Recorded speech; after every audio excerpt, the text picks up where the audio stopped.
Good evening, YouTube. Welcome back to this next episode of FPL Family with me, Lee, and this is Sam. Got it right this week, didn't I? 2 weeks ago, fluffed my lines, didn't I? But we're back. We are so back, Sam. I think you got it wrong on Ohana as well, no? I think I fluffed it on Ohana as well. So I'm back in the game. Back in the game after the last international break. That's the last international break we are going to have for a few weeks now. So we are now at the start of a very busy period of FPL, including this game week. Hasn't gone that well, guys. I'll be honest with you. I noticed Azzy in the chat already has said Liverpool, Lee desperately trying to find anything other than a Liverpool shirt to wear. I found one. I've got the Napoli shirt. Why are you wearing a Napoli shirt? As Azzy quite rightly says in the chat, Sam, I'm trying to find anything but a Liverpool shirt, right? I was wearing my AC Milan one before, got my Napoli one on now. It's actually a little bit tight. I don't know if this is coming across on the live stream. I feel it feels a bit tight across the old chest there, boys and girls. But, you know, we are here in the Napoli shirt. And at the minute, anything but a Liverpool one. I don't even want to... It's one of them evenings, Sam, where... I'm sure you feel the same, but I just don't want to talk about my team. I just don't. I'm going to, but I just don't want to. What? Which team? That's a very good point. That's a very... Which team do you want to talk about? Neither. That's a very good question. Neither. It's going to be a good stream then, guys, isn't it? Because Lee doesn't want to talk about Liverpool or FPL. So, you know... God, I definitely don't want to talk about Liverpool. Well, doesn't it, for this stream? Bloody hell. Unless Bruno Fernandes goes on like an absolute rampage tomorrow night... I am having yet another stinker of a game week, guys. A stinker. Oh, my Lord. When is FPL going to get easier? It's just not. It's so hard. It's like, it's one of those, isn't it, where you... Oh, my God. I feel like for the last few weeks, you spend a load of time planning and thinking and thinking and planning. And, you know, you eventually make a decision. And then you can't odds Semenyo getting ill. Like... We've waited all week for news that he's fit. We get news that he's fit, probably going to be fine. And then he gets a fever and can't play. And it's just like... mad, isn't it? It's just mad. Are you for real? Like, are you actually for real? Like, and I thought today at half-time, all right, well, at least Goodmanson might get the clean sheet. Nope, can't have that, Lee. Sorry. Villa will make a spirited comeback. I thought, well, at least Raya might get the clean sheet. No, Richarlison will lob him from halfway. It's just like, I don't know. I'd like to sit here and say I just can't catch a break, but maybe I'm just crap at FPL now. Maybe I'm just bad at it. The best thing about today was... So we've been out doing some other stuff today, and we came home... Been a bit of Christmas shopping today. It's been quite nice, hasn't it? Anyone else feeling Christmassy, chat? I'm feeling Christmassy now. Are you? I've put the tree up. Why? Because we need some positivity in our lives. I tell you what. So, after them two results this weekend and both our FPLs, the Christmas tree was up. Let me tell you guys, it's not decorated. It was up. I'm going to do that after this. But Lee came in the kitchen and you said something, and FPL came up, and you just went, I'm just wondering whether I'm just a bad FPL manager now. I just think I might have lost it. Yeah. Here we are after 15 years of playing it. I'm finally shit at FPL. It's happened. I just can't. Weirdly, do you know what? I've had a red arrow. So for all the L's that Liverpool have had in the league, I've had an L and a red arrow in every one of those game weeks, except the one where Liverpool got the win against Villa. I got a green arrow, a small green arrow. But I'm getting red after red after red. I just can't... I can't stop I'm bleeding out in a minute. I just can't stop. Having an absolute stinker, Sam. Even little things like a couple of weeks ago. Do you remember I was like, well, do I hold some money back so that I can upgrade Reinders and therefore get Guiu? Or I do just go for Thiago. And I should have just gone for Thiago. 2 goals last weekend. Now, if you've got Thiago this week, you're bang unlucky. There's another big haul there potentially for him with 2 goals. He looks like an absolute must-have at the minute, doesn't he? Especially for header next week. And then this week, you go and get Van Dijk over Timber. And I know many of you would have done that, right? But Timber gets his Van Dijk. I had Timber anyway. 3-0. God dear me. At least he got, Van Dijk actually didn't do too badly given you lost 3-0. Oh, I don't know. I'm going to stop whinging. I'll say hello to people. But at the minute, I don't know how you guys are feeling.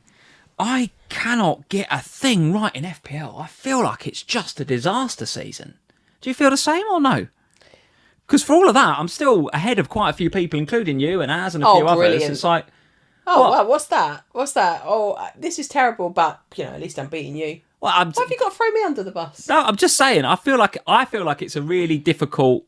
I'm having a terrible season. Don't forget that I had massive strokes of luck in sort of game week 2 to 5. Yeah, you did. Where I had last minute goals. That's the only reason I'm ahead of you. Luck, right?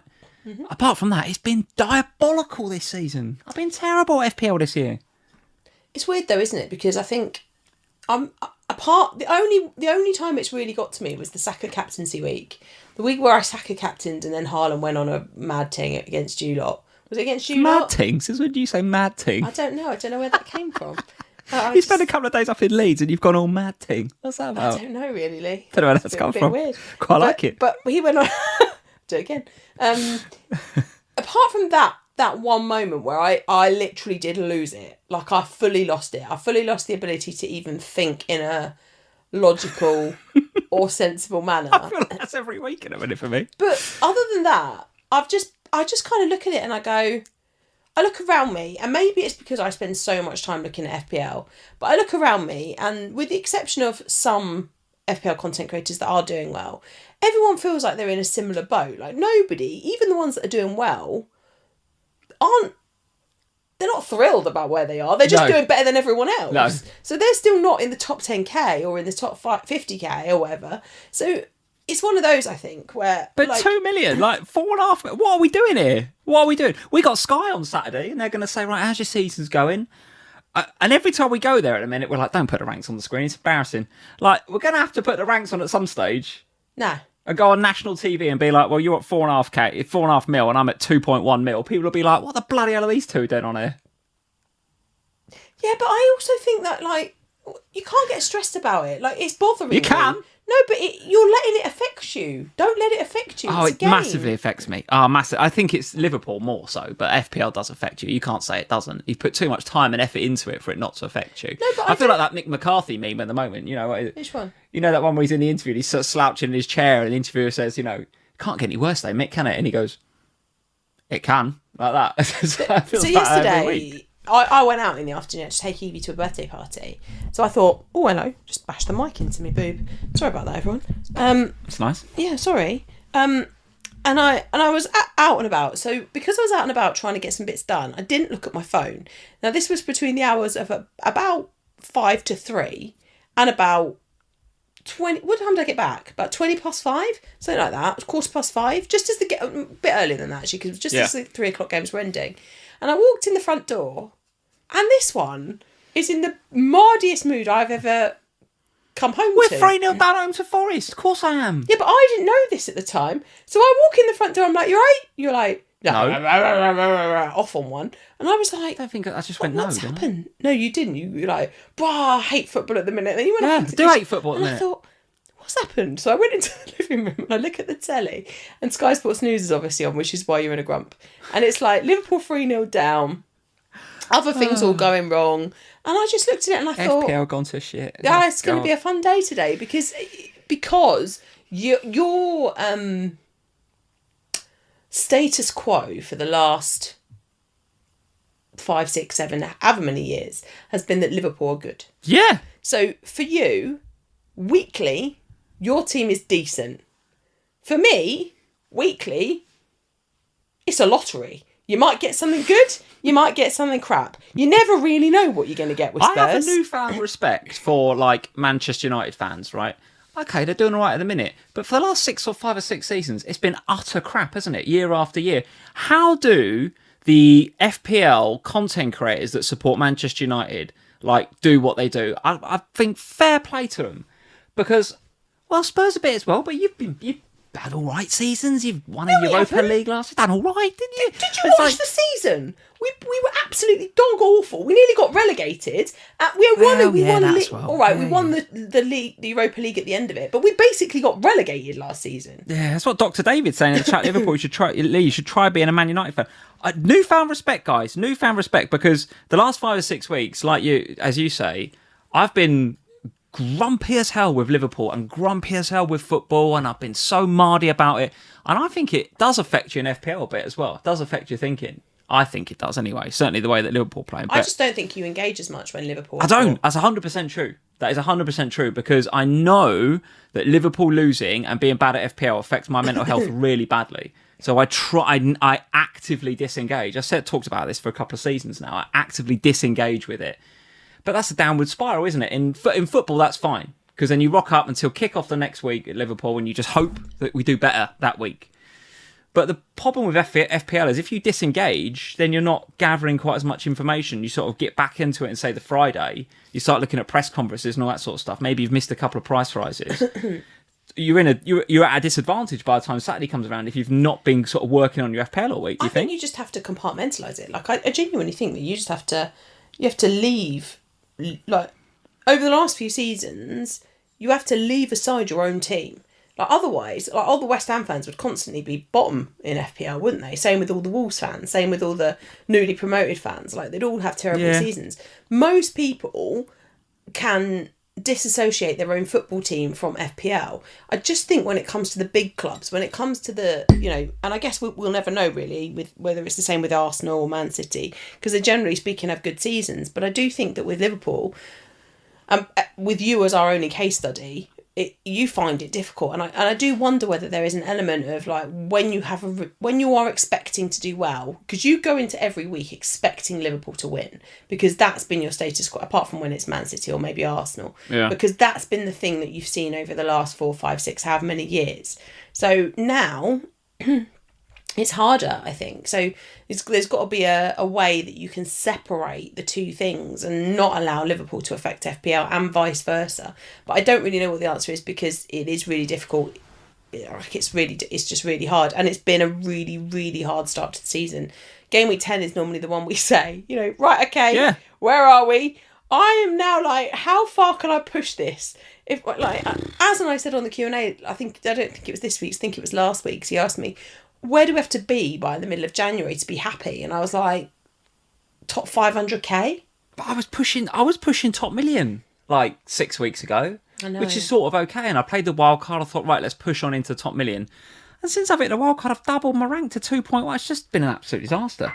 Anyway, let's move on. Being too negative. Let's be positive and say we're back after an international break. That was actually a decent international break.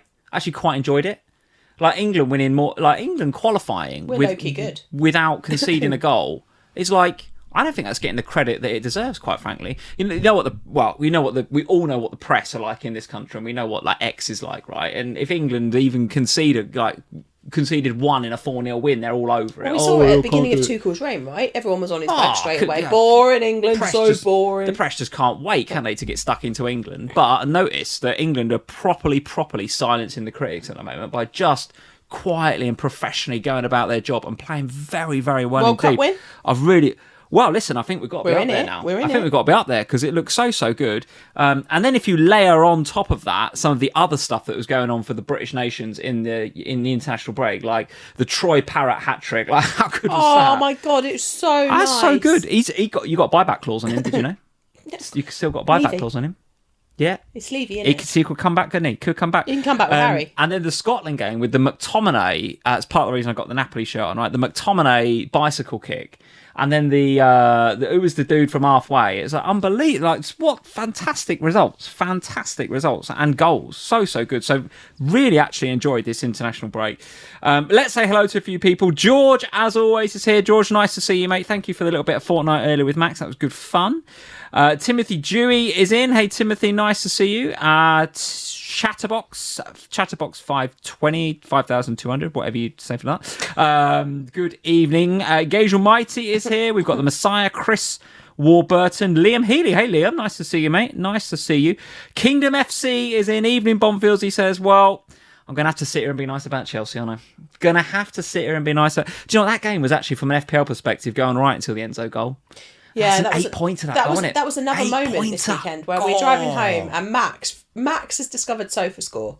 So now whenever we're out with Max, he's got notifications on every Premier League game. Yes. So whenever you're out with him, he suddenly will go, goal for whoever. Yeah. And you just go, so he's from the back of the car, he goes, Chelsea goal, and we both went, oh, not Enzo, please not Enzo. And then you went, it's bloody Enzo, and I was like, no. If you've got him, guys, well played, because you'd had to put up with 4 or 5 weeks worth of not a lot from him, but should have been. He was underachieving his XG, so many nearly moments, and all right, that bit of tea's gone down the wrong way, isn't it? Mute your mic.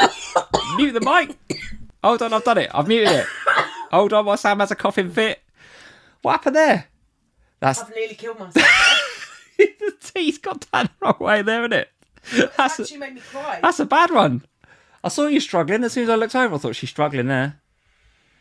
Is it the thought that Enzo 8-pointer, wasn't it? Tell me when you're ready. I'll put your mic back on.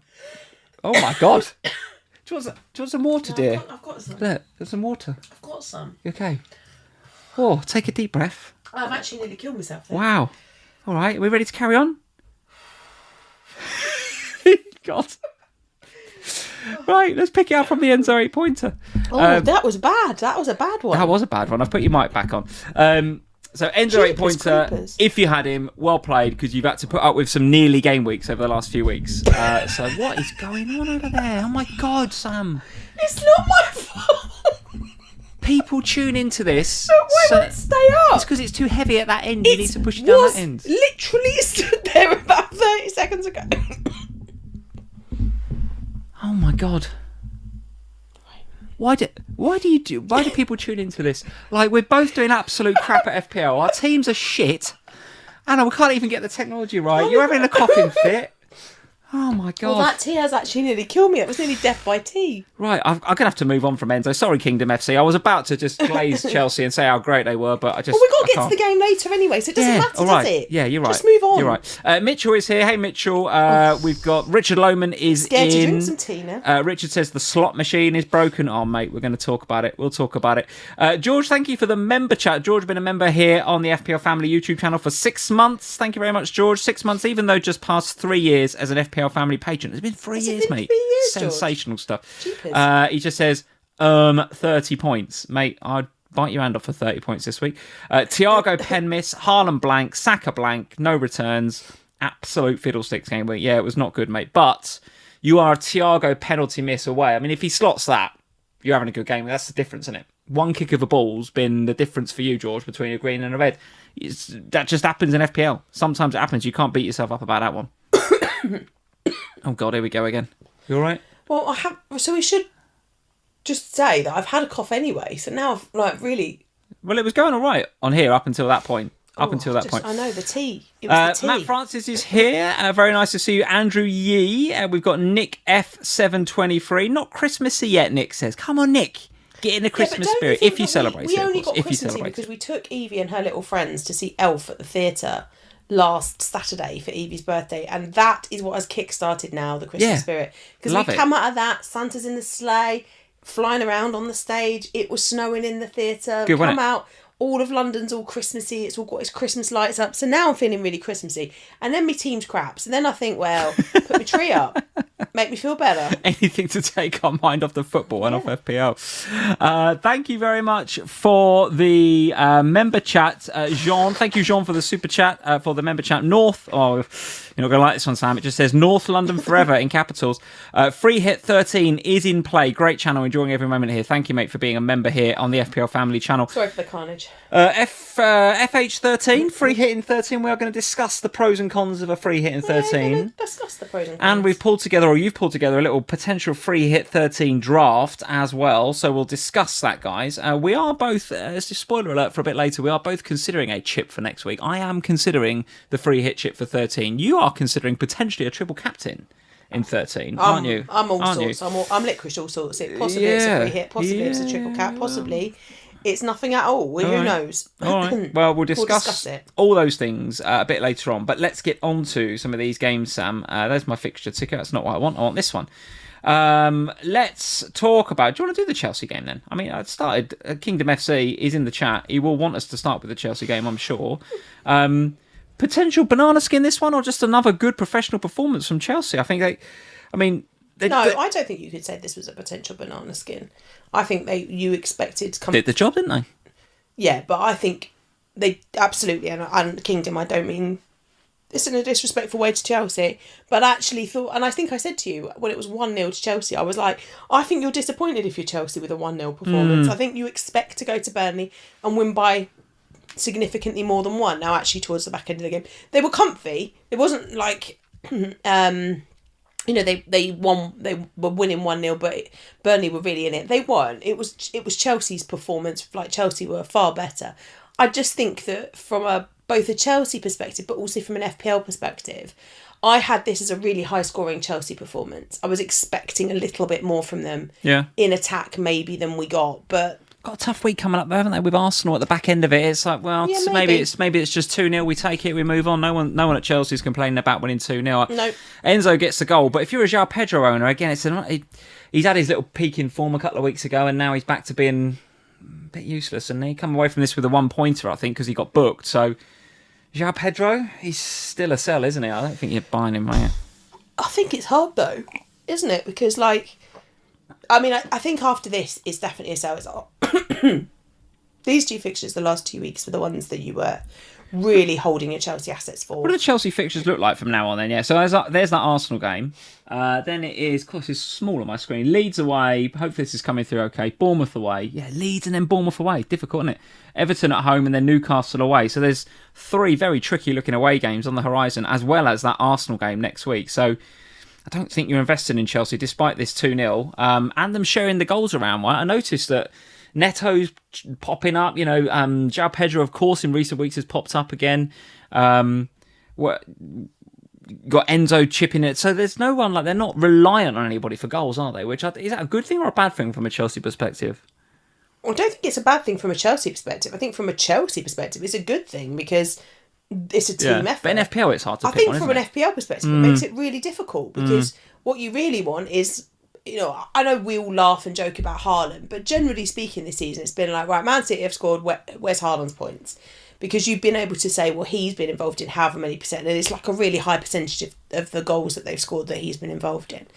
And you kind of, well, I do anyway, in FPL, they're the sort of players that I look to invest in because if they're involved in a high percentage of the goals that their team is scoring, that's a good metric for potential points in FPL, right? Yeah. So for Chelsea, it's harder because, you look at it and we're seeing a spread of the points, both in terms of the defensive contribution points, both in terms of assists and goals.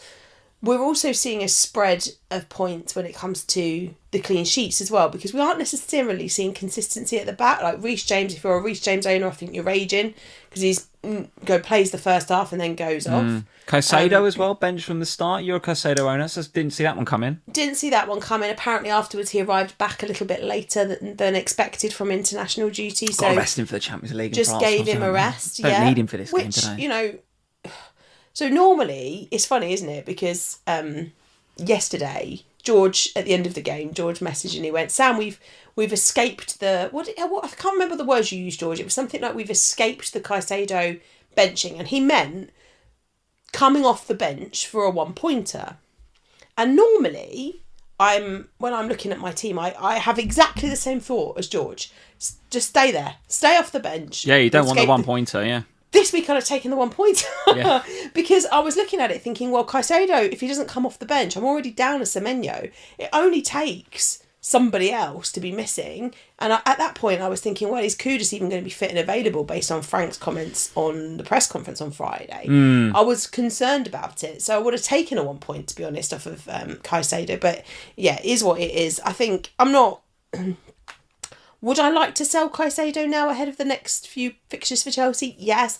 Only had him for that little block of time. Got bigger issues. Do I have bigger issues to fry? Absolutely. Can Caicedo sit on the bench? Yes, he can. Bigger issues to fry. No fish in that sentence? I don't want to fry any fish. I don't want to fry any fish. I don't like fish. That's I only like them alive. three games in a row the chat is saying for Neto as well. So is he on radar? I mean, he's in the top 10 for underlying BPS amongst midfielders this week. So... another good game week for him. Definitely on radar, isn't he? Definitely on radar. Let's move on. Let's do the Liverpool game then. Liverpool 3, Forest... I wish it was. Liverpool 0, Forest 3. Yeah, I've got loads of thoughts. What did you think? No, I think you should take the lead on this one. Listen, and when I was doing that bit at the beginning of the podcast there about Liverpool, there was a few people in the chat saying, you've got to hand it to Dyche, you've got to hand it to Forest. They're doing a good job, and they are. To be fair, he's taking them back to basics, and they're doing all the right thing. I think Liverpool should take a leaf out of their book. To be honest with you, we need to go back to basics a little bit. It's really, really abject performance. This really abject performance, and I've not been one, as you know. I've rarely come on here, if ever. And have said slot out, and I'm not going to say that now either, because I do think the players have to take some responsibility. There's some really, really sloppy stuff going on, like really bad. on the pitch. And I know it's Slot's... Ultimately, it falls with Slot to get a performance out of that team. I understand that. But there's players there that have been elite for years, or at least very, very good, and are just not on it at all. Like, Konate's been a bit of a liability for a while now, but that is the worst game I've seen a central defender play in the Premier League this year. Never mind Konate. It was absolutely abject. A lot of people saying Alisson back, that's a good thing. I think it is, but when you've got that crap playing in front of you, it's unbelievably bad. I think Gravenberch is starting to get a little bit found out with his passing range as well. We should have got a CDM. We had two bites at the cherry for Zubimendi and didn't get him, and look at what he's doing at Arsenal. So that's a mistake, not getting a CDM. As soon as the lineup come out, I said to you about, I don't like the look of that because it's got Szoboszlai potentially at right back, and then it's got Kirkes left back. And I had a conversation on Twitter with Mo with FPL Trophy, and he said, "Oh yeah, Szoboszlai again at right back." And I said, "Mate, I don't think it is. I think it'll be Curtis Jones at right back because we desperately need Szoboszlai in the middle." And he was like, "Well, no, Slot's just confirmed it. It's Szoboszlai right back." And I was like, "That's mad." Yeah, even I can tell you that's mad. Like, not because he's bad at right back, because he's so important to us in the middle of the pitch. I don't care. Put the dinner lady at right back, but put Szoboszlai in the middle of the pitch. And he didn't. He put him right back. It's a disaster waiting to happen, especially with Kirkes on the other side. So defensively, we're absolutely all over the place. Honestly, all over the place. McAllister, don't know what's happened to him. Don't know what's happened to him. Just fallen off a cliff. I do. Doesn't run after anything now. Doesn't close down. I do. What? Jota. Look, I don't want to go back round that. But it is. It's a thing, Lee. Like, you only have to listen to the fact that Robbo's interviewed in the aftermath of that Scotland performance, and what does he talk about? Of course it's affecting them, Sam. I'm not saying it's not. It will be affecting them, no doubt about it. His shirt's in the dressing room before every game. The pressure is too much. They've got to walk past the memorial god for him. And I'm not sitting here saying that Liverpool are doing the wrong thing by it, because I think what they've done by Jota and Jota's family is unbelievable. And I think the strength of the feeling from the Liverpool fans and the little garden that they've created and everything else, it's wonderful for remembering him. But I think it is the pressure that applies to that set of players who have to walk past that shirt every day with a feeling of, we have to do it for him as well as for us now. And we're learning a new system. And we've got all these new players who have got a hell of a big price tag on their backs, and they've got to come in and prove a point, the Wirtzes, the Isaks, and they've got to walk into that new environment. And. All of this stuff is a pressure cauldron. And there's an expectation with Liverpool. So it's not like your Spurs. And all of that happens, and there's no expectation really to win the league. It's a build year. With Slot and Liverpool, it's an expectation that you're fighting for the league after what happened last year, especially. I understand that, and it will be having an influence on the way they're playing. I'm sure, for sure, no doubt about it. And I'm not belittling it or anything, right? But the players have to take some responsibility for some of those performances, and some of the changes in the summer as well. Like, say what you want about Tsimikas. I was never that positive about Tsimikas on here, right? You loved him, I didn't. I thought he was a terrible defender. Nunes, rubbish player, right? And Diaz as well, top player. But what did all those three have in common? Character. Yes. Why did Jurgen Klopp keep Tsimikas around in the dressing room? I'm telling you now, it wasn't because he was a good left back. He's good for vibes. It's because he's good for vibes. Why did he leave James Milner in that team for so long, even though he was 38 and in a wheelchair? Like, he was granddad, wasn't he? Granddad Milner. Why? Because of his character and his leadership. Yeah. Why did we miss Hendo so much? Why are Brentford's benefiting now from Henderson? Because of his character. Slot doesn't... We've lost so much character in that team. So much character that it's not fun anymore. It's not fun.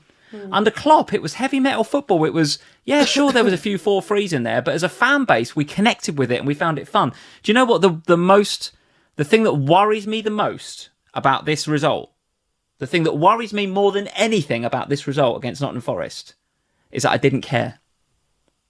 I didn't care. I got to the end of it, I was like, oh, another defeat. Well, the league's gone anyway. They've got to figure this out. But in previous weeks, I was like, God, we've got to sort this out. I cared a lot. I'm starting not to care. And that is a real concern. That is a real concern. So in FPL, I mean, I went on Ohana on Thursday and I said I was leaning towards Dewey and Timber and not getting Van Dijk because I don't think that we are anywhere near as good as, yeah, sure, the fixtures are turning and have turned and we can be better. But I nearly did double Liverpool this week. I nearly did Gakpo in for a hit. And I didn't because I just thought I don't believe in us enough. But I thought the Virgil transfer was kind of obvious. In fact, we had a whole conversation just before I went away with the Scout guys. So it must have been Tuesday night. And you were like, what are you doing? And I was like, oh no, I think it was Tuesday. It could have been Friday night when I got back. And you're like, what are you doing? And I'm like, I'm just going to get Virgil. And you said, but we are terrible defensively. Yeah. And I said, yeah, I know, but I've already got Timber.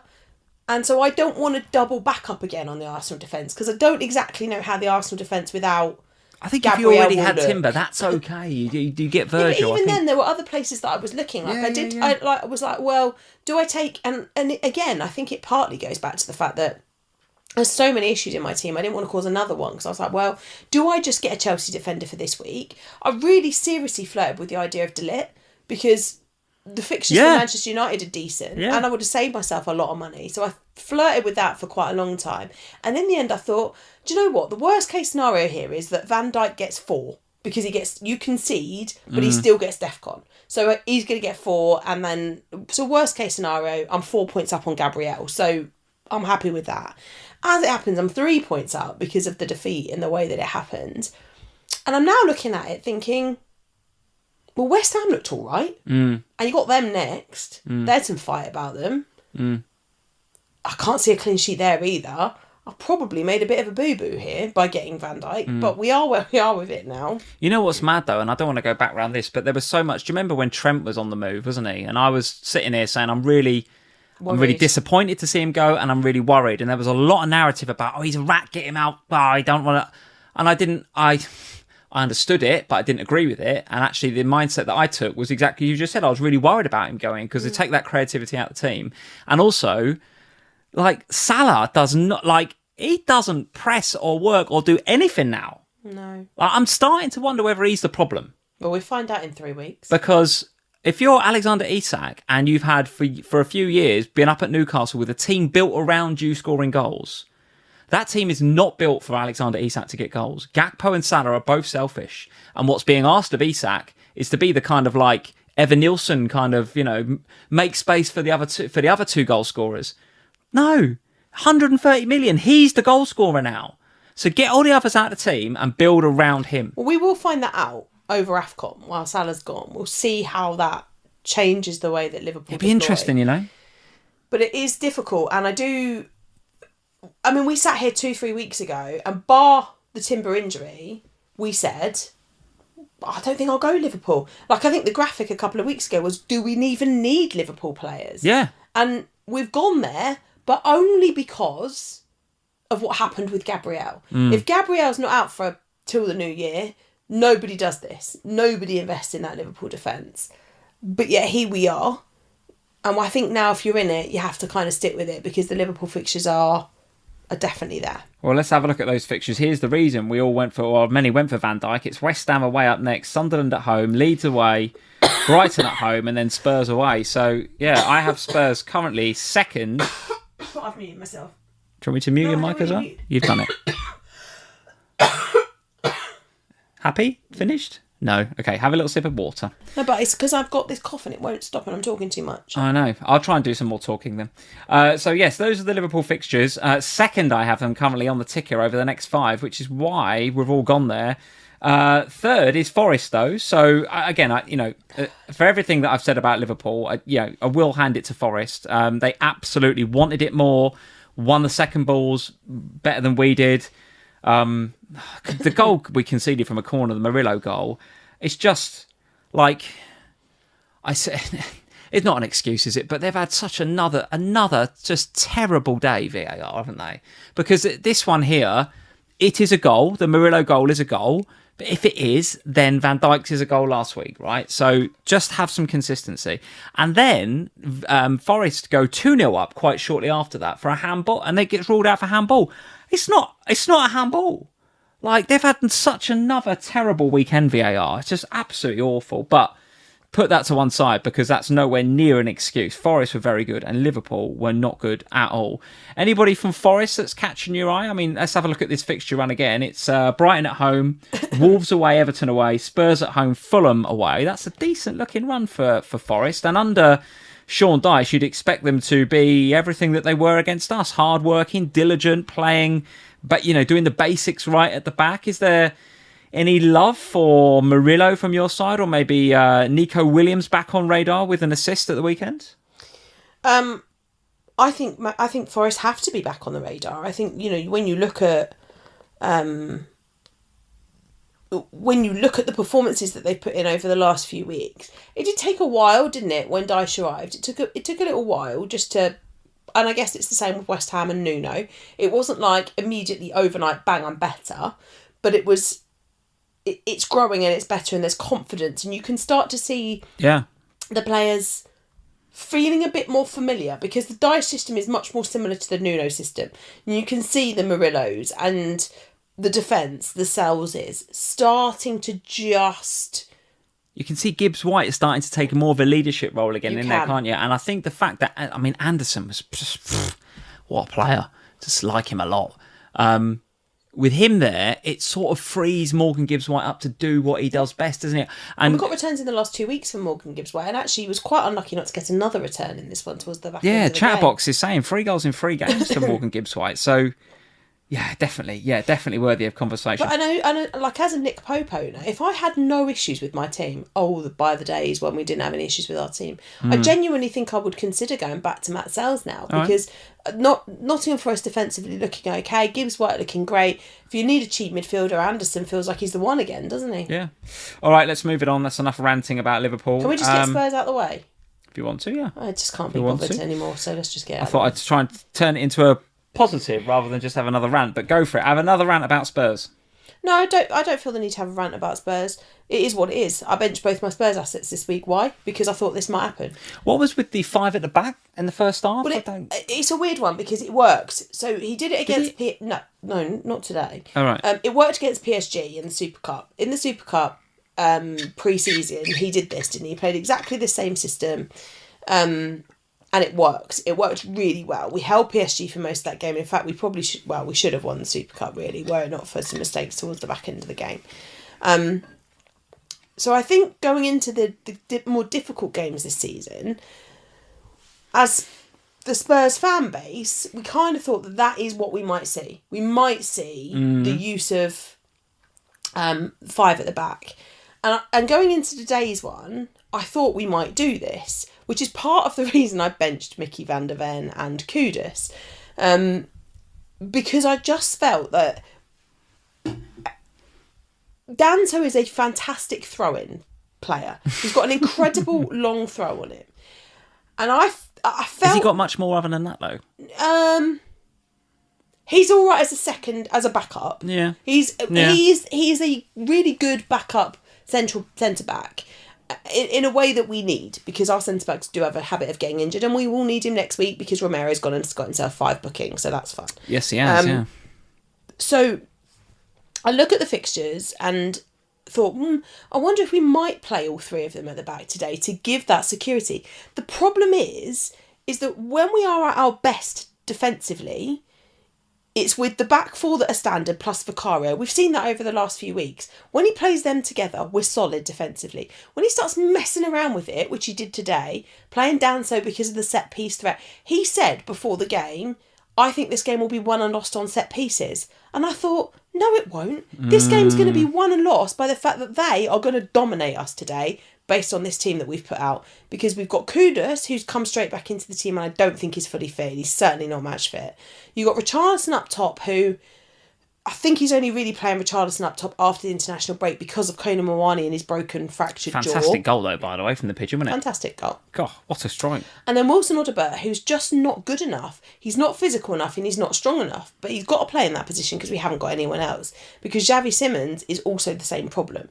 And he's tried to play, and by doing that, he's got Bentancur and Jalpolinia in the midfield, and there's just not enough personnel in there. So Arsenal, to Arteta's absolute credit, read the tactics perfectly, deployed a team to just flood the midfield.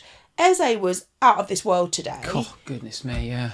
What Trossard, a game he had there. But it wasn't just him. He was great, but Trossard was fantastic today, and he will go under the radar today because Eze was so great. But Trossard was fantastic. The feeling at Arsenal right now is so good. I mean, I know they've bottled it before, but you just feel like they've got it in them this season. I mean, the lead up to the match when all the lights went out and they're doing the North London Forever, the Tifo's on.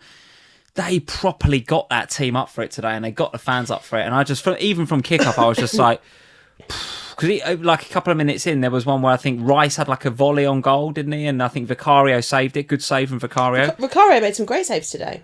Yeah, totally. But it's like, the midfield with Rice and Zubamendi in there, it just looks so good. And remember, they're missing Ødegaard, right? Yeah. Ødegaard's not even playing. Well, and Eze, the way that Eze was just unbelievable today. I think the thing is that Arsenal, if you're Arsenal today, you look back at what happened yesterday with Liverpool and Manchester City, and you are... Oh, you've got to take it. And you're like, they have done. Right, tomorrow it's the North London derby. This is an opportunity to shut up the noisy neighbours, but it's also an opportunity to really solidify yourselves as no longer being the bridesmaid. And I think that is what they did today. Like, they went out there and they put in an incredible performance, and they did it without Gabriel, which traditionally has been a problem for them. Yeah, Hincapié. How do we say this guy? Hincapié or Hincapié? Hincapié, I think. Hincapié. Very good. He came in, and there was a bit of debate as to who would start. Would he move Calafiori into the middle? Would he play... Mosquera. I nearly said Mazzari. And he's the Saliba replacement, though, isn't he? But he is, yes. And he has played him before. And we had this conversation with Ian and Jules on the pod. We've had that. He has played him instead before, but it was more to do with replacing Saliba than it was to do with replacing Gabriel. So I think, I thought he did a good job today. I think they will look at that and go... in commentary, they said it would be good for his... morale if they keep the clean sheet today, because he will feel like I've added something, I've been valuable. Now, apart from a worldie from Richarlison, he would absolutely have had a clean sheet today. We didn't look really that threatening at all because we weren't getting stuff out of the back. We were penned in our own half for such a long time. And even in the second half, when he changes it and he takes Danso off, it still doesn't really make a difference. He brings Xavi on, but Xavi's too lightweight for the game, which is why I think he didn't play him in the first place. So from a Spurs perspective, it was really poor. We are getting players back from injury now. That is important. It is a big week in midweek, and then we've got Fulham at the weekend at home. So as a Mickey van der Ven owner, I wasn't expecting anything out of him today. I stuck him on the bench. That was fine. It's just he needed to come on today, which was annoying. Got to turn that home form around, haven't you? Fulham at home next. You've got to win that, really. We have, yeah, I agree. I think the home, that's the first away defeat, I think, this season, and it's against Arsenal, where we haven't won in 15 years or something stupid. So I'm nothing about today shocks me. I'm not like... No, not many teams going to beat Arsenal this week. It is what it is. I think what we need to do is learn from that, and I think Thomas Frank will. He's a very astute, good manager. Right. So I think we just need to learn from it. From an Arsenal perspective, though, they were great today, and defensively they still look solid. Like, I still get points out of Timber because he gets the assist, which is nice. I just think with them, it's the system, isn't it? They defend so well in their system that you can take a key cog out of that system, like Gabriel, and there's no doubt about it. I think he's probably been the best defender in the league, right? Yeah. Never mind the best at Arsenal, but he's definitely the best at Arsenal. I think he's probably the best in the league. Yeah, I would say so, yeah. I think you'd have to say that. But they can afford to take that out, and they have a very capable guy that can come in that system and still defend really well. It's exactly as we said a few weeks ago with the Ødegaard injury, right? You just push Rice forward. Zubamendi can come in at the 6. If Zubamendi gets injured, then Rice, okay, you'd prefer to have him in advanced positions, but can play in that 6. And he's just got the system, the squad. He's got everything in place to win the league, I think, and I think they will win it. I think the title of the YouTube video is about them being champions elect, and I think that's right. I think they will. I think the one thing that is worth noting from an Arsenal perspective is that prior to the game, we were talking to Arteta, and he was saying that actually Martin Ødegaard was very close to being available for today. Right. Same with Gyökeres, very close to being back. So that does it just gives me a little word of caution, because obviously the Moreno-Gyökeres thing is here nor there. Yeah. That's not going to affect you in FPL if because Moreno will just drop back out and Gyökeres will come back in. The Odegaard thing is a bit more important, isn't it? Because that might change up the way that we see playing now. I think Eze's performance today. Yeah, who does he drop? What a Premier League problem that is. Yeah, it is a Premier League problem. So that's just one thing to be mindful of, because I heard some people going, I'll just sell Saka and get Eze. Yes, and I don't think Eze drops out after the basis of today, but we do have some big fixtures coming out for them, both Champions League and then Chelsea in the league. Yeah. So maybe there is a little bit of rotation that we see at Arsenal now that these players are starting to come back. So that's just one thing to just bear in mind. Obviously now I'm only down to 2 Arsenal assets in my team. Okay. So I do have a space for another, if I so choose. It's just thinking about where and how and who, which is a little bit more of a challenge, I think. Okay. All right, let's move it on. Let's talk about Newcastle 2, Manchester City 1. So not much to discuss in the first half of this game, other than a ton of big chances missed. I mean, there was 18 big chances in this first half, the most in the league so far. 18? That's what they said. I'm sure that's what they said. No, 18 big chances in the first half of this game. No, I can't. No, that's absolute nonsense. I can't remember, but they said the stat that they read on Sky Sports was that there were more big chances in this half than there've been in any other game. Yeah, maybe, but not 18. I'll have to look up. Right. I'll look on the stats members area. But nevertheless, was 0-0 at half time, and then Newcastle come out and do the business with 2 goals from Harvey Barnes. And it was Ruben Dias actually that scored for Manchester City. What did you make? What do you make of this game then? I'm not sure about. I've got just Reinders in my team at the moment as well. Obviously, I've got Haaland as well, but Reinders is just such a problem. He was the one I wanted to deal with this week, and would have gone from him to Minteh. And I'm not just saying that because Minteh's got a double, but I got 2 assists. But I absolutely would have done that. Were it not for the fact that I had the Gabriel issue and wanted to, and then I did the wrong transfer there as well, right? Should have just taken a -4 and got Minteh, but I didn't think Minteh was worth the hit.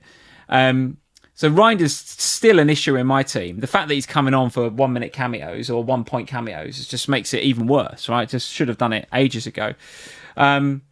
Lots I could say about VAR in this game. There's a few people in the chat saying VAR was terrible. Yes, I think there was a foul. There was one on Foden which looked like this game. How can you not look at that and see it's a red? But yeah, because actually you didn't watch. You've just watched the highlights, haven't you, on this one? Because you were in your Liverpool grump, so I watched this one.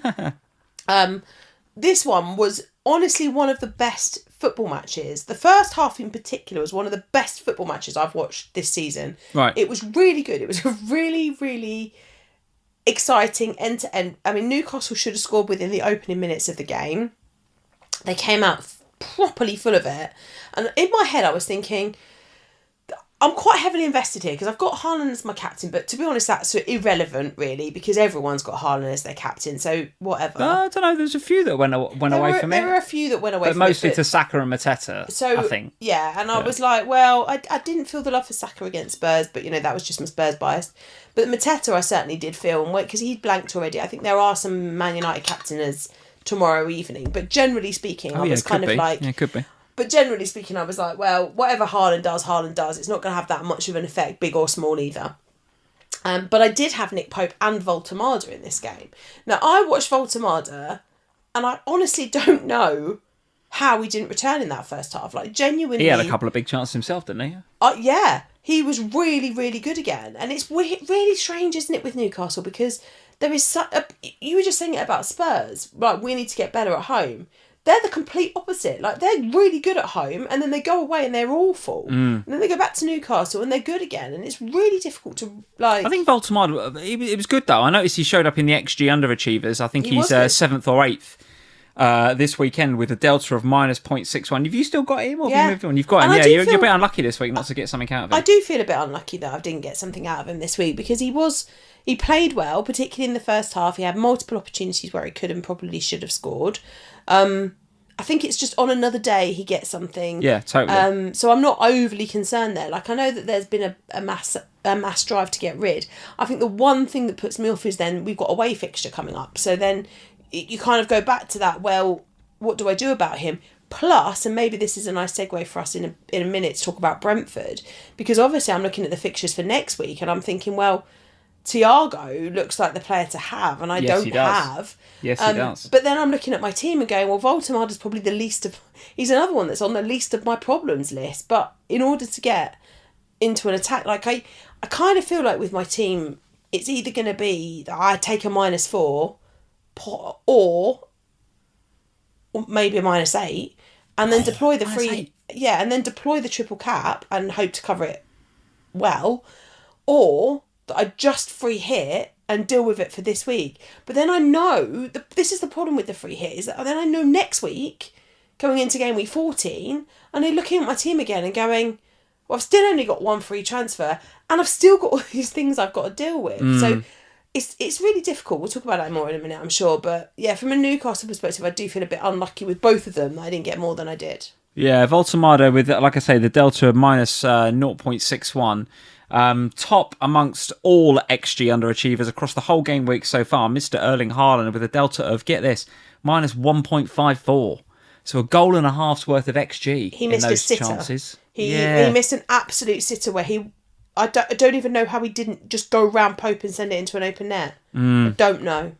Yeah, so on another day, we're all sitting here with, I don't know, maybe 15 more points than we've all got, right? Because Haaland captaincy would have come in. From a City perspective, though, any players that are catching your eye outside of Haaland? I mean, for me, like I said, I've got to sell Reinders. That's just got to happen, isn't it? But anyone else that you think you might go to? I was very impressed by Doku again. Yeah. I thought he was really impressive in this one. And that's a couple of weeks now that I've watched him and thought, you look really, really good.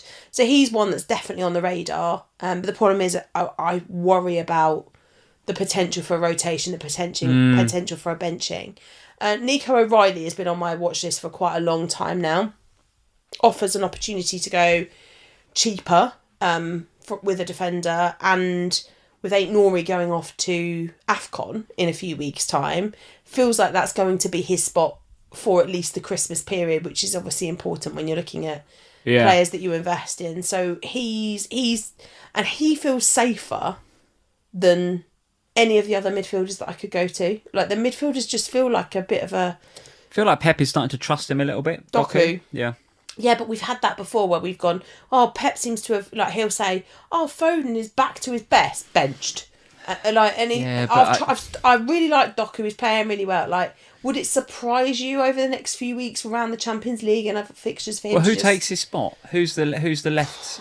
I mean, who gives him that on the left? Really. The only player that used to like playing there in seasons gone past is Foden, and it's just like, well, he prefers him in the middle. Stick Doku left. I mean, I'm sure there are some other options there on the left-hand side, but he gives them something so different, Doku. He does, but I just don't trust Pep in that roulette. That's the problem. Okay. All right, let's talk about Crystal Palace next, and another decent result for them, albeit at a pretty shocking-looking Wolves. Of the new guy, what's the new Wolves manager? Edwards. Rob Edwards. Yeah, he's come in. He's got his first game under his belt. I think held their own for a large majority of this game before Mr. Munoz popped up with the goal, and then a really nice goal from Pino to finish off this game. So, yeah, it's one of them, isn't it? I've got, Gahey in my team. I thought going into this, if you'd have just seen the result here and not what happened in the game, you'd go, okay, Palace clean sheet locked in, that's fine. But Gahey gets the yellow card, and actually that Munoz goal is not just a Munoz goal, but it's also, I think, a Lacroix assist. Yeah. So it's like, all of a sudden, with those two getting, hauls, the Gahey 5-pointer suddenly looks actually quite bad. But that's what you pay the extra for Munoz. That is what you pay for. Because, again, a bit like Enzo, he's been threatening that for a few weeks. And here he goes popping up with the goal. You're not shocked, right? When he scores, you're not shocked. You're like, knew that was coming because it's Munoz. Yeah. And I think, I said a few weeks ago when I bought Gahey before he was unable to walk and bruised his foot, that I just had to end that route to pain. And the problem this week is that the pain didn't end because he's kept a clean sheet. So when I come home from my little jolly out and I see that it's a Crystal Palace clean sheet, I was like, yes, great, finally. And then I saw the goal scorer and I was like, oh, great. And then I saw Lacroix, and I think actually at one point, and I don't know if he still has, but Lacroix was on DEFCON points and then lost them. Okay. Don't know if it's come back on yet or not, because they constantly look at them overnight, don't they, and they reassess them. But he was on 2 more than he was on. I think he was on 11 and now he's on 9 or something similar. I don't know. Can't remember. George is in the chat saying he lost it. Yeah. Yeah. Now it's possible. Obviously, the game week's still in play that they come back at some point, but we'll see. But it was really bad when that was in play because he's got an assist in DEFCON. Munoz is just getting an absolute hatful, and I'm thinking, I've bought in Gahey, paid a bit more of a premium over Richards to have him, but I'm not really seeing any benefit because these other players are doing so well. However, all that being said, it was just a relief to have a Crystal Palace clean sheet that stuck and still... and not be suffering on the back of it, which is how it had been the last few weeks. I think if you're a Mateta owner, though, or particularly one of those that captained Mateta this week, this is a disappointment because he goes off for that 1-pointer, and that's stinging because I think we're all expecting quite a lot out of Mateta in this one. Yeah, hauled off after 59, wasn't he? Which I think I think if I'm right in saying it was 0-0 at the time. So he hauls him off. And fair play to Glasner, right? At the time, again, you're looking at it going as a Mateta owner. Well, what's he doing that for? It's like, well, change the game, goes and wins it 2-0. I mean, I'm not too concerned about Mateta. He probably could have and should have had goals in this game before he got hauled off. The one I'd be a bit more concerned about, though, is Ismaila Sarr. Now, neither of us has got Sarr, but he is quite well owned in FPL. Another game where he's threatened, another game where he's blanked. He hit the bar, didn't he? Yeah, so it's another nearly game, isn't it? Again, a bit like Enzo, maybe it's coming. Would you keep? Would you sell? What would you do with Ismaila Sarr? Well, you have to have a plan because he's going to AFCON in 3 or 4 weeks' time. Yeah, but you can use your transfers, can't you? You're going to get your 5 transfers to do that with. Yeah, but you have to have a plan for it, I think, though, Lee, because what do you want to do with him? Like, it's Manchester United up next, I think, for Crystal Palace. So that's not the easiest game in the world. And obviously, we haven't seen United this week, but they have been significantly better. So I don't know. It's a tough one because I do think if you got Ismaila Sarr, you've been bang unlucky over the last few weeks. Yeah, there really should have been points, and it's unfortunate that there haven't been. So you just need to decide, and I think you have to. It was a bit similar with if you were going to go for Mbomo this week, isn't it? You either have to decide, yes, I'm doing it, and I'm going to keep, and I'm going to hold for the next 4 weeks, or you have to say, actually, I think I could find a better midfielder. The problem is, like, if you haven't got, I guess we'll find out this week when we watch, but there are options that you could go to instead of Ismaila Sarr in that kind of 6.5-ish bracket. If you've still got an Arsenal slot, would you get Rice?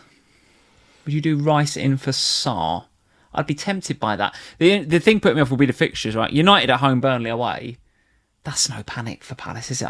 For whatever you've got on Palace, you hold for them too, don't you, surely? And Arsenal have got Chelsea. Yeah. I don't think I'd do the Rice move. No, okay. No. Okay, it's a 50-50 one, that for me, I think. Either way, Wolves still in a void until Mr. Edwards can get their act together.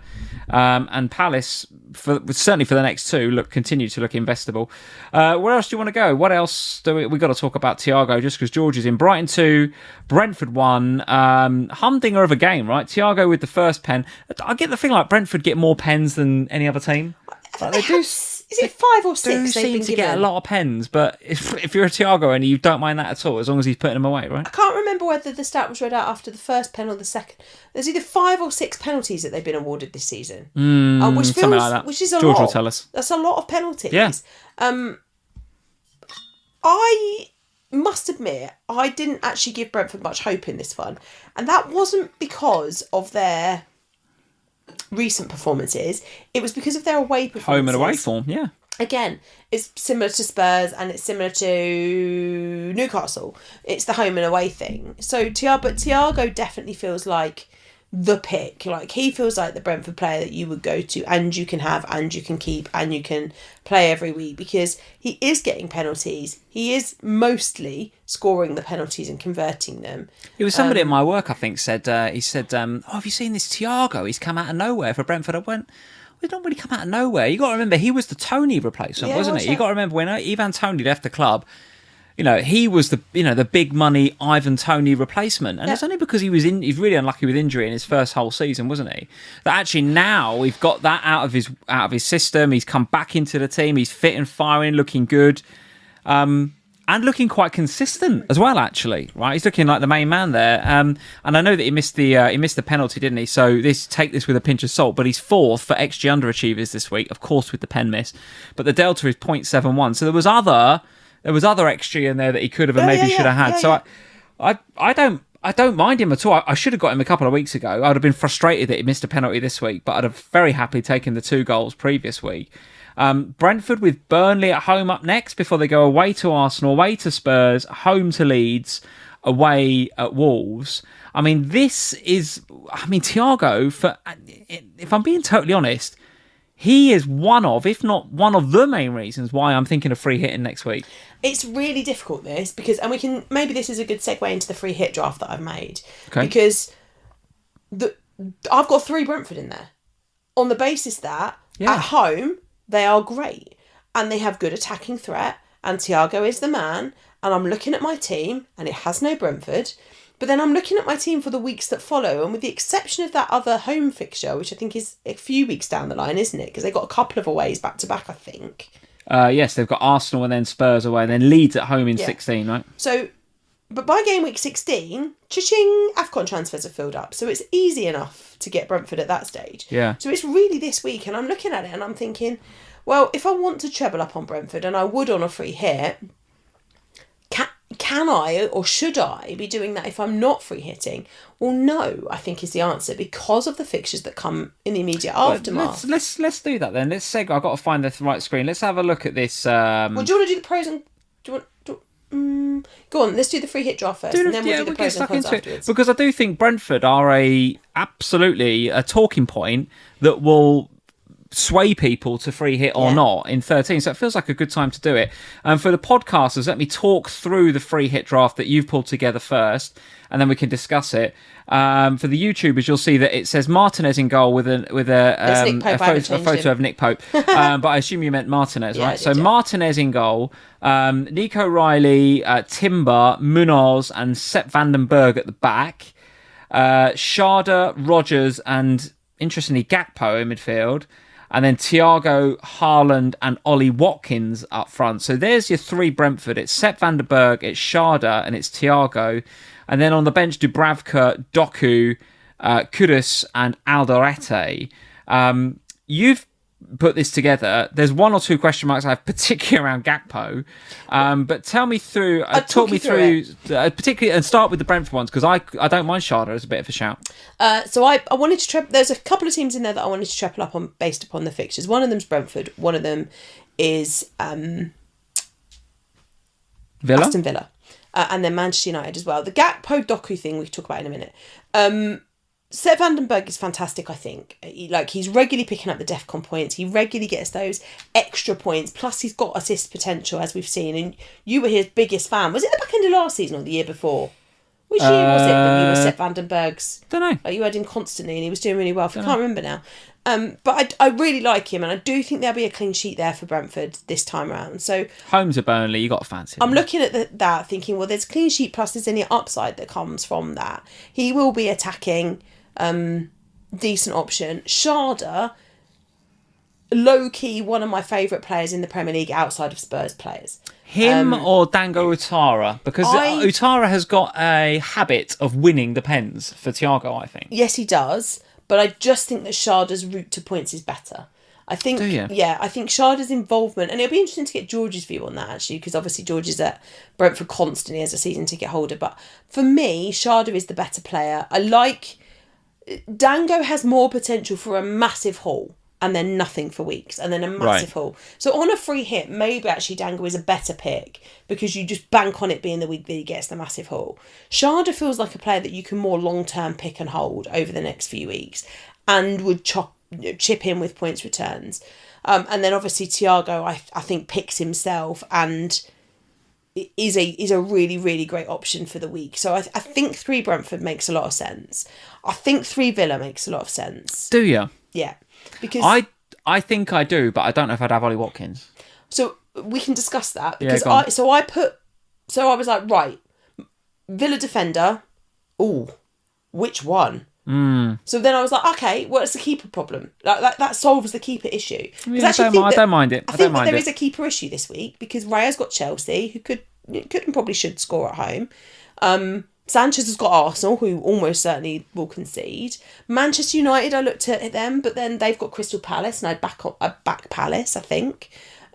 This draft has very little Palace in it, which is interesting in itself. So Martinez is the goalkeeper, because I think I'll go there. Rodgers just impressed. Vicario, maybe? Vicario home to Fulham? Maybe. Spurs at home's a bit iffy, though, isn't it? Maybe Vicky at home to Fulham, but would it shock me to see us concede? No, it's a fair comment.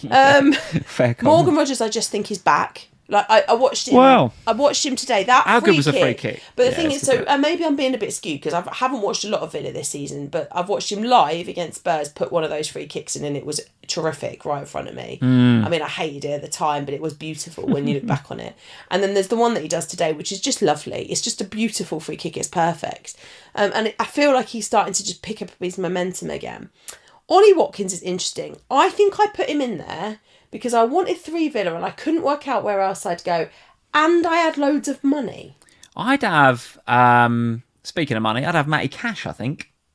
I think I'd find a way to have him at the back. Well, that's relatively easy. It's not that difficult to replace Ollie Watkins. You can go Watkins to Mateta or Watkins to somebody else. Like I think that's fairly straightforward a move that you could make. The Gakpo Doku one, so that this graphic change, and probably why I forgot to change the Pope image, is because I kept swapping Doku and Gakpo over. I couldn't decide which way to go with it in the end. Is Bowen's a forward, isn't he? Bowen is a forward. I'd have Bowen against us rather than Watkins. I'm not joking. I don't know. I don't know. I'm not joking. I mean, that's possible. There are options in the forward line. At one point, I had Igor Jesus up there. Yeah. Right. He was up there as my third forward, and I was benching him and playing 4 in the middle. It was a 4-4-2 team, and I think that is the other thing that slightly worries me.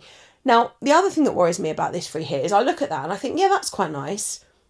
But with the exception of Timber, I've taken out Saka, who I think could actually do quite well against Chelsea. Yeah. I have lost Matessa, who genuinely could do quite well against United. That's the nature of the free hit, though, isn't it? I know. And it's the one thing that I don't like about it. The way this season's going, it's going to happen. But it also does feel risky, this team. Yeah. Like, it feels to treble up on Villa and Brentford. Like, but this is how I think you have to play the free hit. If you're going to do it this week, I think you just have to go, okay, I'll keep Timber because I feel like I have to keep somebody from Arsenal defence because...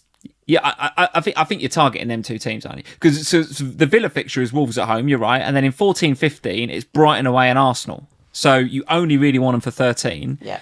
Brentford ditto, right? Burnley at home, perfect, treble up. But then Arsenal and Spurs away after that, bit more difficult. So you're right, the foundation of the free hit in 13, if you're going to go there, is Villa and then Brentford. According to the Fantasy Football Scout fixture ticker and the difficulty ratings, the only team that have got a better on-paper fixture than Villa and Brentford this week is Liverpool at West Ham. I'm here to tell you right now that is incorrect. So I put So in the end, I went backwards and forwards between Doku and Gakpo. And in the end, I put Gakpo in because whilst I agree with you, we saw West Ham collapse again. So West Ham look better, but I don't think they will keep a clean sheet against you. And I do think that you will beat West Ham. I'd have Paquetá in there over Gakpo. No, you wouldn't. 100%. No, you wouldn't. God, why would you not? Why would you not? I'd have Paquetá in that team over Gakpo. I wouldn't. I'm not sure I'd have either, actually. But if someone said to me, I'm doing a free hit, Lee, Gakpo or Paquetá, I'd have Paquetá. And I would for sure have Bowen over Watkins. Interesting. I'd have some West Ham in that team. We are rubbish. See, I don't know that. I think I would just avoid... In which case, I think I'd just avoid the game.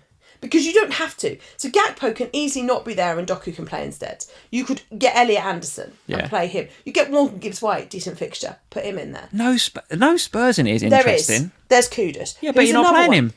He's another one. So this is another problem with this free hit, right? Is that I would like to play Kudus. So the other option is that we take Ollie Watkins right down, and then that allows you to play Kudus. So you could then have a 4-4-2 that gives you Kudus, because he is by far and away Spurs' best player this season. He had, I mean, today it's difficult to judge on today because we were terrible, but he was the best of all the terribleness. He was the best. Best of a bad But one. also, he's just come back from a relatively serious, not serious, but a relatively long-term-ish injury. He's missed a few matches and the international break and so forth. Whereas against Fulham, who actually have been defensively quite poor this season, I do think he could do something. And it's at home, and we really do have to get better at home. So, but I think you have to start with free Brentford and free Villa, and then you build from that. I think you do. I think it also gives you an opportunity to go against Bournemouth, travelling to Sunderland. Although that's another one. You've obviously not got a Semenyo in here, whereas you have in your actual team. There's another one that could do well against. No, I just don't see that though. Sunderland at home are really solid. I know, but Bournemouth is still a better team than them, aren't they? I mean, but look at them. Bournemouth in that first half against West Ham, they were poor. Yeah, I know. There's a few people in the chat saying, "Can you trust Villa with 3 players?" I don't know. I'm with you on that. I think because of the fixture, you'd have to back against Wolves. You'd have to back them to get 2.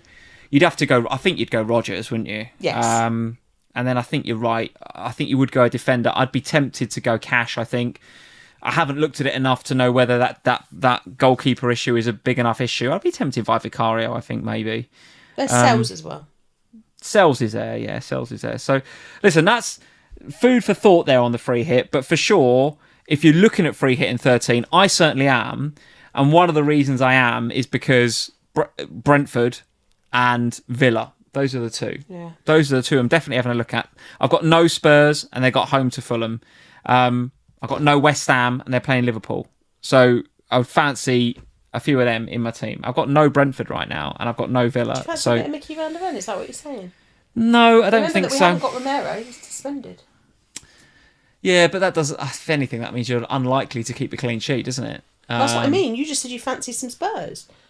What, Vicario? Yeah, I suppose so. Yeah, well, there you go. I've not looked at the goalkeeper situation. Maybe Martinez is the one.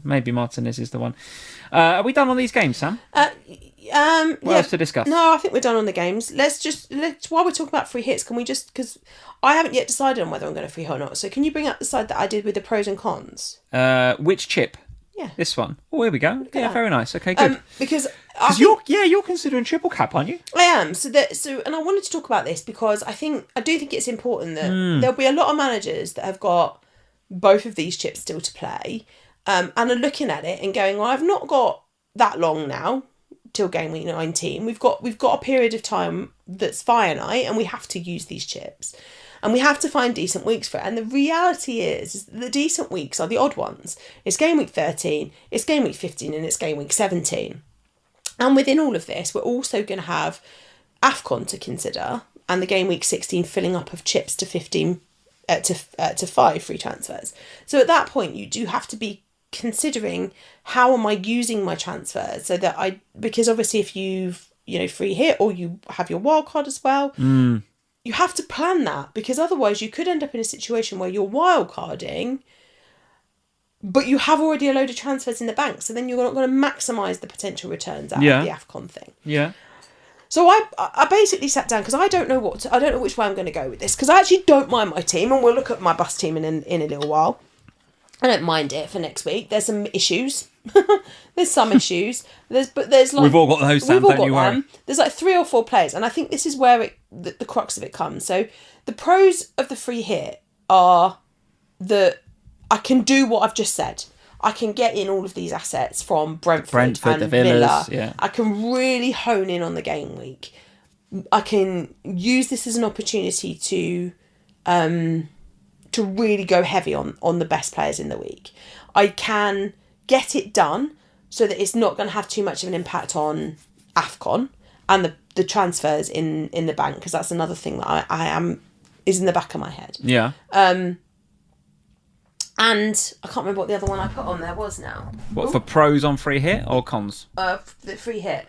Free hit. Pros, you've put, just for the podcasters, the free hits, you've put the pros, fresh slate, and you've put target the best form and fixtures. And then under the cons, when to triple captain, if not now, game week 13 players, and then maximising transfers for AFCON. And I think that's the other thing to consider is that, this week, and we'll talk about the triple cap in a minute, the triple cap this week, Haaland at home to Leeds, that feels like the best fixture that he has remaining. Yes, he has a nice home fixture against West Ham in 17, and he has a decent home fixture against Sunderland in 15.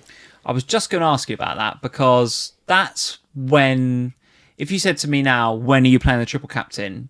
That West Ham game was the one I had my eye on for Haaland. And that is where I intended it originally. Yeah, okay. So when I didn't play it a few weeks back, it was at the time when West Ham were really, really in the mud. And they were awful. And I was like, right, Haaland captain, game week 17, that's the one. I don't know whether are we just starting to see a little bit of something out of Nuno and West Ham? And in 5 weeks' time, might we just see a little bit more out of Nuno Maybe. and West Ham? Maybe. I feel like the uncertainty there just worries me a little bit. Yeah. Sunderland, I mean, they've been the surprise package for me. Of course. I don't know how I feel about that one. Then I thought, well, if I do free hit this week and I don't triple cap, could I go outside of Haaland? Is there a week where I could go for a Saka triple captain or somebody else? And of course there are. So that is the other one that I've considered, is game week 16. Because in game week 16, Arsenal have got, let me remind myself, a nice home game. Wolves at home, right? So plum game. Okay, Edwards might be getting their act together by then, but Wolves at home. In that same week, Haaland goes to Crystal Palace. Yeah. So 16, if you wanted to take on Haaland and went with Saka or anybody else from Arsenal, frankly, you could even go for a defender, maybe. Depends if Gabriel's back. You could maybe have a go at Timber. The floor for that game probably is a 6 for Timber, isn't it? And maybe he gets an assist as well. You're talking 9 or 10 points for Timber. Yeah. Triple to 30, you'd take it, wouldn't you? Yeah. But I do think that there's limited other matches for other teams in form. Because the other thing is that normally you'd go, okay, I'll look outside Man City. Liverpool, I'm not going to captain anyone from Liverpool right now. Not at the moment, no. Never mind triple cap. Yes, Arsenal, yes. But again, it feels a little bit like, okay, who?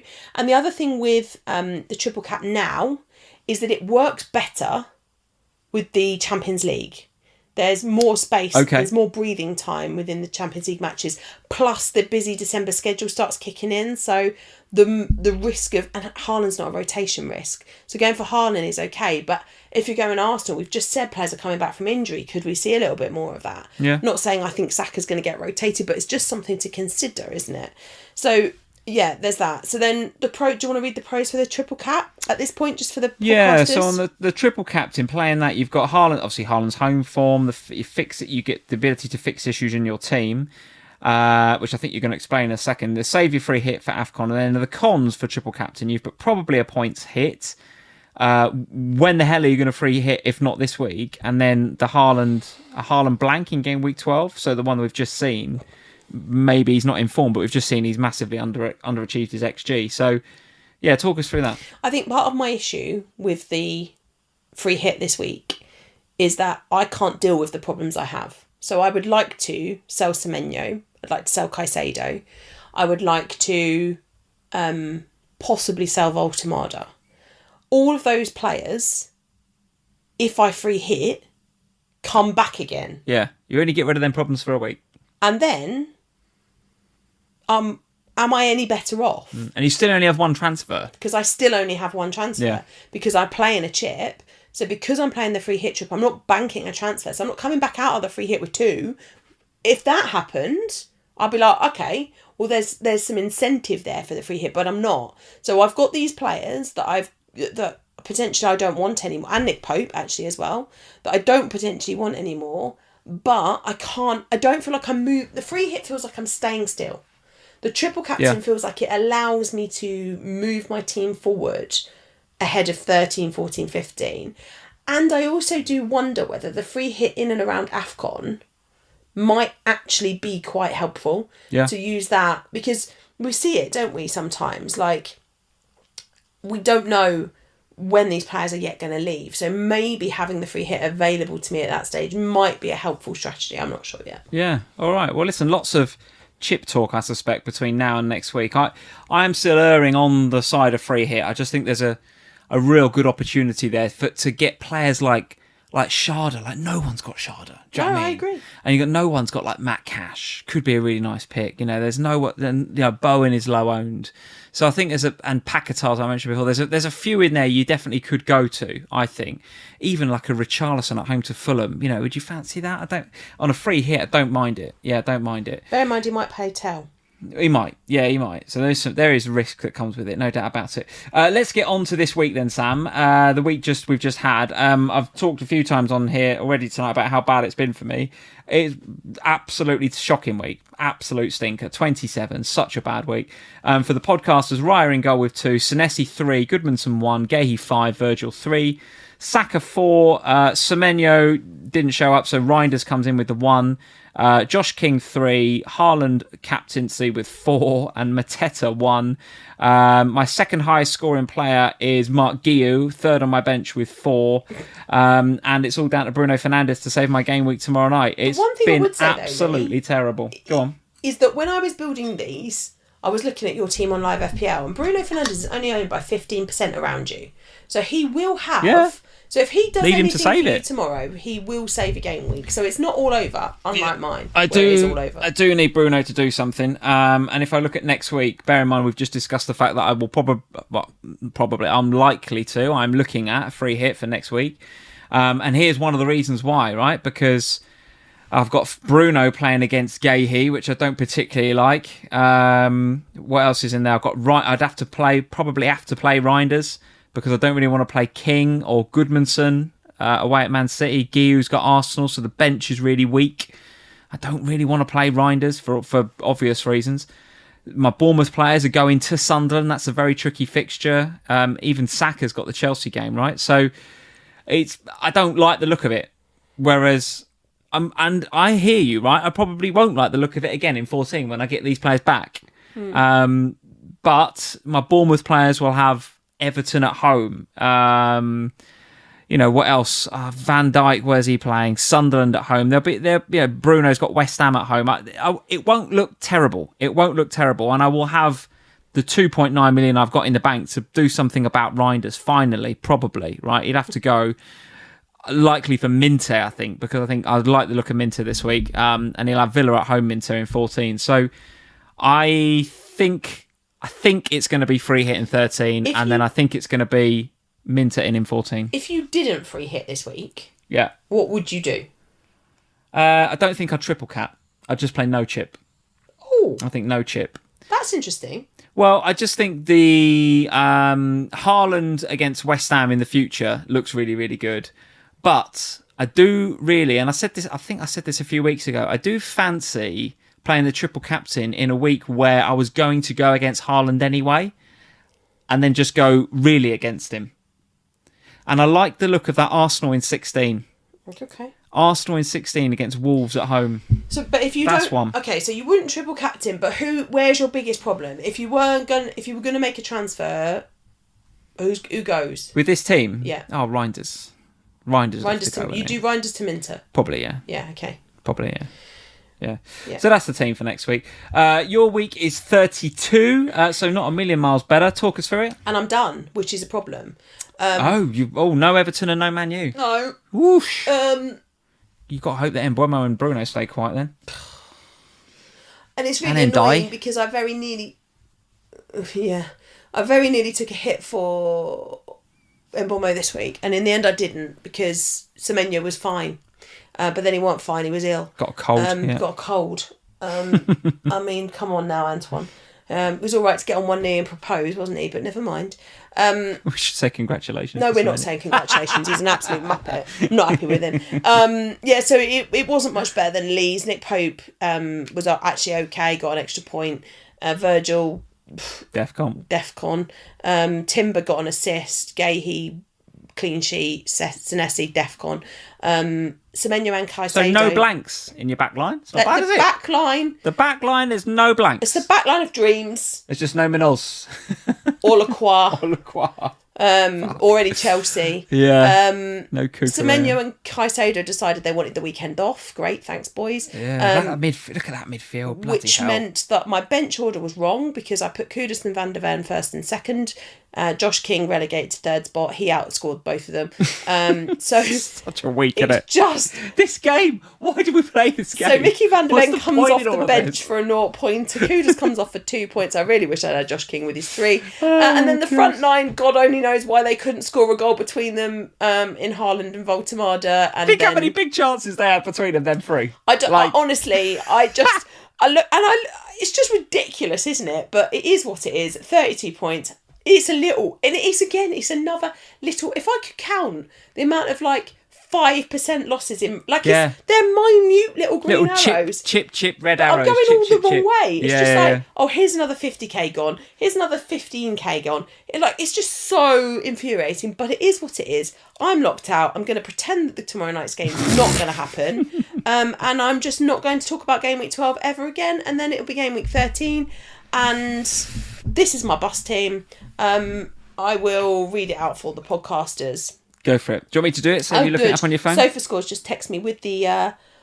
it's called the full highlights of Arsenal versus Spurs. The highlights? No, thanks. No, you're right. So in goal, Nick Pope against Everton. And then it will be Virgil away at West Ham, Gahey at home to Manchester United, Senesi away at Sunderland and Timber away at Chelsea. Saka away at Chelsea, Kudus at home to Fulham, Semenyo away at Sunderland. Haaland at home to Leeds, probably with the triple cap if I don't free hit. Mateta at home to Manchester United, and then Voltemada away at Everton. And then the bench, I've got Van der Ven there. Van der Ven first bench? Where? No. Right. Don't believe you for a second. Look at the defenders. Yeah. Who? You know what I'm going to say? You're going to say Virgil. Of course. Please. Van der Ven over Virgil. Easy. Possibly Van der Ven over Virgil. I could play 5-3-2. We go Christmas tree. Christmas tree. What have we come Christmas to? Tree. What has this come to? I don't know what 5 I'm at the doing back. anymore. Possibly 5 at the back in a Christmas tree formation. Caicedo and Josh King can stay on the bench. That's fine. I think Senesi could be bent. You could play Van der Ven over Senesi. Defcon. I just get points for Defcon. Me, I can't bench. The rest of the team might not get 3. You're going to get 3. Anyway, the point is that team don't look great though, does it? No. Do you know what I mean? That looks free hittable, it looks definitely. free hittable for sure. Yeah. Why would you not? Because I want to get rid of them, and if I free hit, I'm stuck with them. It's not getting. Oh god. Why have you played the outro? I'm going to. What are we doing now? Go back to the beginning. I'm going back to this one. Hold on. I'm going back to this one. There's a little shout to Scout there. If you're still not a Scout member, get yourself up. Although Black Friday offer is coming, so. Is it? What's the Scout Black Friday offer? Go on, hit us with that one. Should I bring the promo up? Here we go. Look. Bring it up. Hang on. There we go. Let me read the. Is this still FFS Family 5? Is that still a thing? Yeah. That'll get you. George says Lee does this every week. I do, mate. I don't know. It's harder than it looks, this, George. It's harder than it looks. So tomorrow, the Black Friday Scout offer will go live. If you're not a Scout member already, what are you doing? You're playing at? Come on, gotta be a Scout member. I've got the members. Is it here? Look, new and improved. Thanks to Reese, your technical guy, who's a legend, isn't he? It's a new and improved members area here. We use it every time we do the streams. I use this all the time. And if you think all the time, one thing I would just say is that if you think Scout is good now, what? Just wait for 26-27. Oh, what? And remember that whatever price you sign up for Scout, you're locked for life. So when it massive improves, price hike next year, is it? Oh no, it won't be a massive price hike. But what will Doubling happen? the prices. No, we're not going to do that. But the prices do go up incrementally every year because they have to. Bit of an inflationary rise. Inflationary rise. Yeah, it's not a lot, but nonetheless, it will rise a little bit. And the offering, we went through it at Scout Camp this week. Oh my god, the things that they're building, and the way that it's going to look for next year. If you aren't one already, don't do it tonight. Wait for the Black Friday offer tomorrow, and then use our code. Do it. Yeah, do it. Joseph Maloney, thank you. He says, FFS is absolutely brilliant. It is. No doubt about it. No doubt about it. George says, where's my Fortnite buddy discount? George, I would be astounded if you're not a member over at Scout already, George. I'd imagine you probably are. If you're not, George, what on earth are you playing If you are, stop super chatting in here and go and go and sign up to Fantasy Football Scout. Really, really good. All the links are in the description below, all that sort of good stuff. So yeah, we are partnered here absolutely with Fantasy Football Scout. Would not want to be partnered with any other fantasy football website. That is the one. That is the one. Sam, it has been a difficult week, no doubt about it. It could get worse for you with it if in Bromo or Fernandez or in Dye. I think that is a behind the sofa. No, I've already probably is a told behind you. the sofa job, that one. Are you playing football tomorrow night? Yes. It's the dream then, isn't it? I'm just going to turn off the TV. I'm going to go Watch in the I'm a bath. Celebrity, get me out of here. I'll have a bath. I will pretend it's not that happening. it's not happening. You'll come home from football. I'll still pretend it's not happening. I'll ask you about your football. Yeah. We'll just pretend that Manchester United and Everton don't exist. And then we'll watch I'm a Celebrity and probably eat some chocolate, and that'll be fine. Yeah. And then it'll be Tuesday. And it doesn't matter. We're ready for another week. Ready for another week of this fun game. I'm still waiting for FPL to be fun this year. I've lost. It is fun. Is it? It is fun because I'm finding it quite. It is fun. It's still fun. It's just different.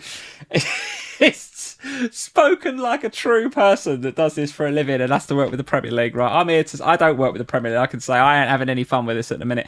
I have for 15 years, and I will again in the future. Yeah, but at the moment, when Liverpool beat West Ham next week, the fun will be restored. Oh my God! Imagine we don't beat West Ham. Oh my days! And then after, guys, who we got after that? If Liverpool don't beat West Ham, this might be the last time you see FPL family. Have we got after West Ham? It's Sunderland at home, then Leeds, and then Brighton at home. Look at these fixtures. We've got to bloody win these fixtures. You've got us. We're coming up against each other soon. Someone's got to win the game. Oh, I think are you at home or away? For what? You've got to come to us, I think. Oh God, have we? Soon enough. You'll probably be going to that as well, won't you? Yeah, I'm not watching it with you. I don't want to watch it at all, to be honest with you, the way we're playing at the moment. Yeah, but we're terrible at home. You might have a chance. Yeah, well, we're terrible home and away. That is it, guys, for tonight's FPL Family live stream. Sorry for all the negativity around Liverpool. I'm sure the Liverpool fans that are here in the live chat, that are in the comments, you'll empathise. You know when Lee won't be negative. And the Chelsea and the Man United fans will be, I'm sure, loving it. And that is okay, because I'll have a go at you lot when the time is right. But do you know when you won't be negatively? What? On Saturday morning at 9 o'clock or 9:30, when we're live on Sky Sports News, when you will be the most positive version of yourself. Oh, yeah. So if you want to see Happy Lee, tune into Sky Sports News on Saturday morning, because you will see the Lee of old. When we go on Sky Sports News, which we will, you're right, this Saturday, you'll get Chirpy Lee. Oh, yeah, don't worry, you get Chirpy Lee. It's only here on a Sunday. You OGs, you guys in here for the stream. They come in for the reality. The reality of FPL is here on a Sunday, isn't it? Where we're just like, what the fuck are we all doing playing this game that affects our mental health so badly? At 2 million! 2.1 million, for fuck's sake. Lee, I've over doubled your rank. And I'm not as negative as you. Cheer up. I'm trying, Sam. Cheer up, Chirpy. I'm trying. I'm going to go and watch the match today. Oh, no, I won't do that. No, we're not. I won't do that either. We're definitely not doing that. Go watch I'm a Celebrity. Right, guys, like and subscribe, all that stuff. Great to be back. Hope you enjoyed the international break. Hope you enjoyed this game week. We'll be back next Sunday for a look back at all of the game week 13 actions with potentially a free hit, potentially a triple captain. Who knows? Get onto the Patreon, patreon.com/FPL family for this week's Ohana podcast. Free for everybody. You don't need to even give us any money on Patreon. Just sign up for a free account. Ohana podcast, game week 13 preview coming on Thursday. So you'll find out what chips we're playing, what my free hit team looks like, who you've triple captained, all that sort of good stuff. Like and subscribe. We'll see you next Sunday. Cheers, guys. Bye, everybody.